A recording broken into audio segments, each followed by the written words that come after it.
Good evening and welcome back to Maddie's Mirage, Spur of the Moment. Tonight I've decided we're going to talk about cats, the Felidae kingdom of the earth. Because in a previous episode we spoke about dogs, so it's justified to now speak about the canines opposite, the felines. Now, as mentioned before, I myself have a feline. And my stepsister owns a cat. So, we've always had cats around. Cats are fun little creatures. As kittens, they're fun and lovely, and they play a lot. When they get older, it depends on their mood, whether they want to play around with feathers on sticks, or follow the red dot, or if they'd rather eat all day, sleep all day, and do nothing.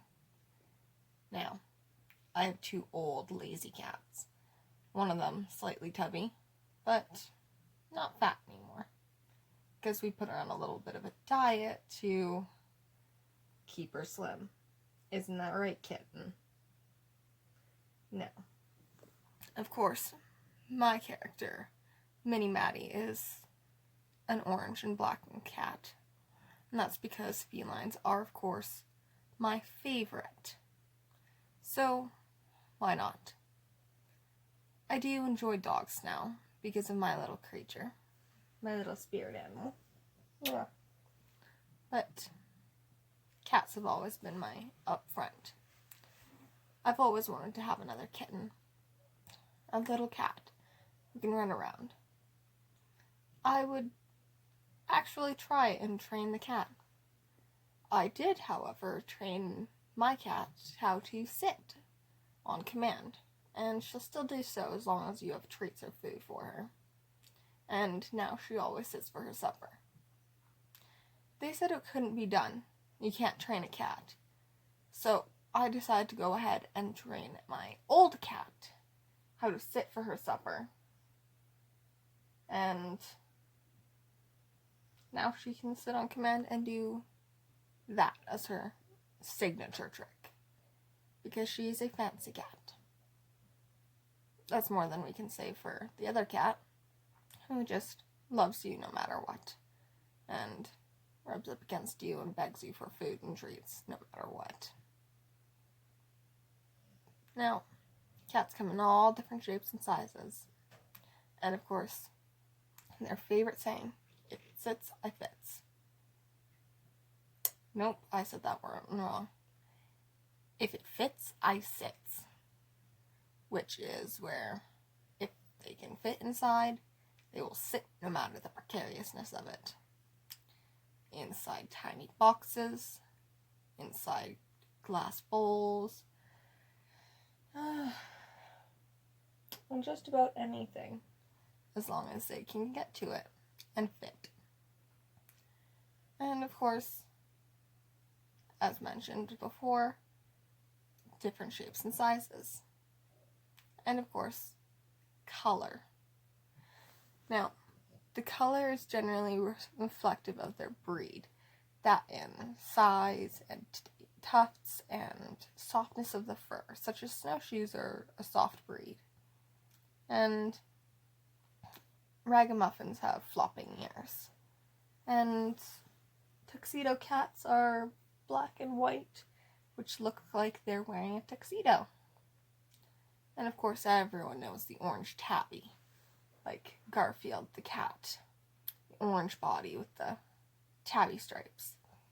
Of course, there's other mixes of them, such as the sorrel tabby and mixed breeds, which are just the purebred mixed together, which make beautiful amalgamations of different breeds, such as a sorrel calico or a furred sphinx, although that one is harder to create. And ossicats. Ossicats are the halfway breed between wild and domestic. Ossicats were made to get the beauty of the wildcat pelt in the docile nature of a house cat. However, this doesn't usually come over well in the breeding. So these little cats are high-strung and require a lot of energy and time to take care of. They play rough and they love to shred things and hunt things, and it's like having a kitten times 10 energy. And ADD, just for bonus marks. Now, wildcats. A lot of them are still here, but many of which are going extinct. And you could find leopards and tigers and lions and other breeds of tigers, panthers, and wildcats. And you can see a lot of the breeding colors coming through, like the Bombay cat, also known as the black cat, is a representative of the black jaguar. No, the black panther. See, I can't do this sometimes. It's pretty late. Now, then there's toigers, which look like miniature tigers, similar to the ossicats, and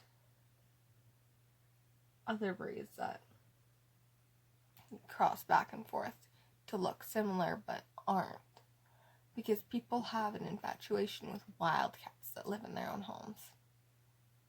Now, not everyone's a cat person, which is fine, although I think everyone should have a cat at least once in their life, just as I think everyone should have a dog once in their life, just so they know what they're choosing to not have.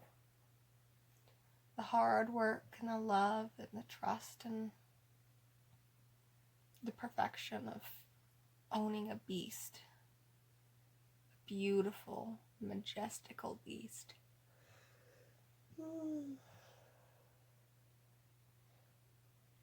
Sorry, I'm just hugging my dog because he's sleepy and cute. But we're not talking about dogs, are we? Oh. He's getting a little upset that we're not talking about him. But that's okay. We'll keep talking about cats. Cats have pupils that can dilate to let in as much or as little light as possible.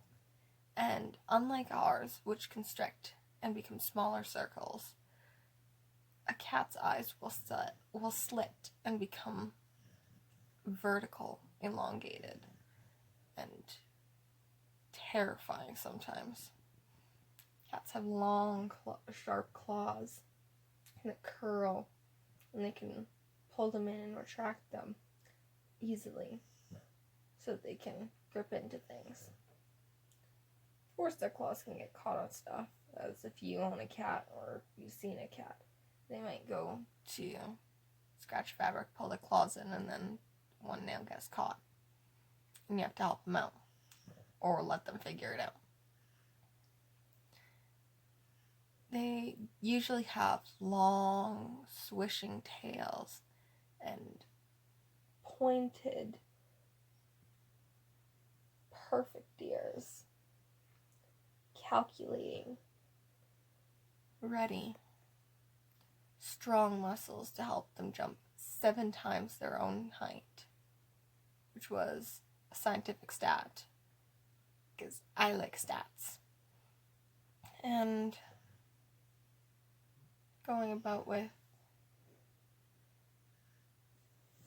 more stats, a cat can jump higher than a house. But that's because houses can't jump.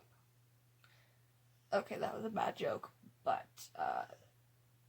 it had to be said because cats are fun. And although it can be difficult raising a cat, it can sometimes be the most rewarding event of your life. Now, thank you for listening to Mady's Mirage Spur of the Moment, and we'll see you tomorrow.